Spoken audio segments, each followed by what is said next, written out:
What's up guys, Asian Psycho here, and today I am formally introducing yet another new series to my channel called Combat Arms in Depth. Now before we get anywhere, I would like to give a very big shout out to a much more well-known YouTuber by the name of Drifter with a zero. He has been making Call of Duty and Battlefield series that go by the same name, Modern Warfare 2 and 3 in depth and Battlefield 3 in depth, or in Battlefield in general, in which he explains weapons and different game mechanics from an objective point of view with statistics and numeric backup.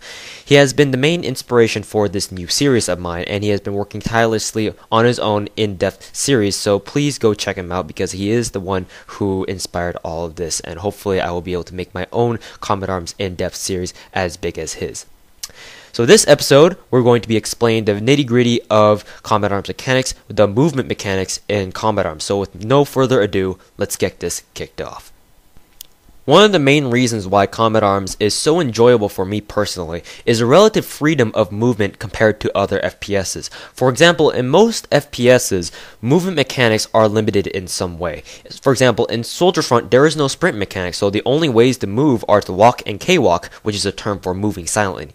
In Blacklight Retribution and in the Call of Duty games, if you jump, it is realistic in that you cannot change position in midair. However, in Combat Arms, you can sprint, crouch, walk, and change your direction mid-jump. While changing direction mid-jump may not be the most realistic thing, to me, movement mechanics in Combat Arms allow greatest freedom over compared to other games.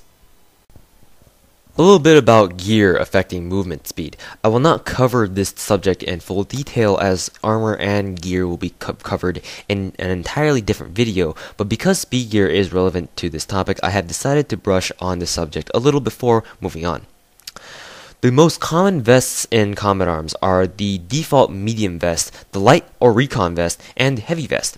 As you can see here, you can observe the movement speeds and mechanics of players wearing each one. Medium vest does not give you any movement boosts or penalties, light vest gives you 10% speed, recon vest grants you 15% speed, and heavy vest ducks 10% speed due to its armor enhancing capabilities. There is a quirk about jumping in Combat Arms that not many people are aware of. When you jump in rapid succession, tapping the space button or whatever your jump button is as fast as you can to make your character in-game jump as fast as he or she can, your very first jump will be your highest always. All subsequent jumps after that will be slightly lower or slightly shorter in terms of how high you jump.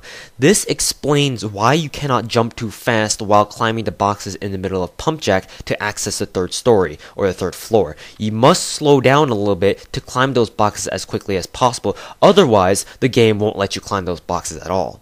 Another subjective thing that I've noticed while jumping is that, or with jumping rather, is that jumping while sprinting or sprint jumping seems to not only go further, which is obvious, I know, but the maximum height that you reach while sprint jumping doesn't feel to be quite as high as you normally would reach when jumping while standing still or walking. There may be discussion about this, but you can be the judge. One movement glitch / bug that I am aware of is the Bravo spawn jump glitch on Roadkill. Every time you spawn while on Bravo side, you will find that your first jump feels glitched and that you can't jump as high as you normally would. You can clearly see this in the fact that you can't jump on your first jump onto the box behind the second truck inside your spawn area. You must jump once before to break the glitch in order to hop onto the box without problems. Well guys, this will wrap up the very first episode of Combat Arms in Depth. In the next episode, I'll be covering the game modes of Combat Arms in as full detail as possible and that I know of. As always, your comments and feedback are highly welcome, and constructive criticism is what I want in order to improve the quality of my videos. Thanks for watching guys, and I'll see you guys next time.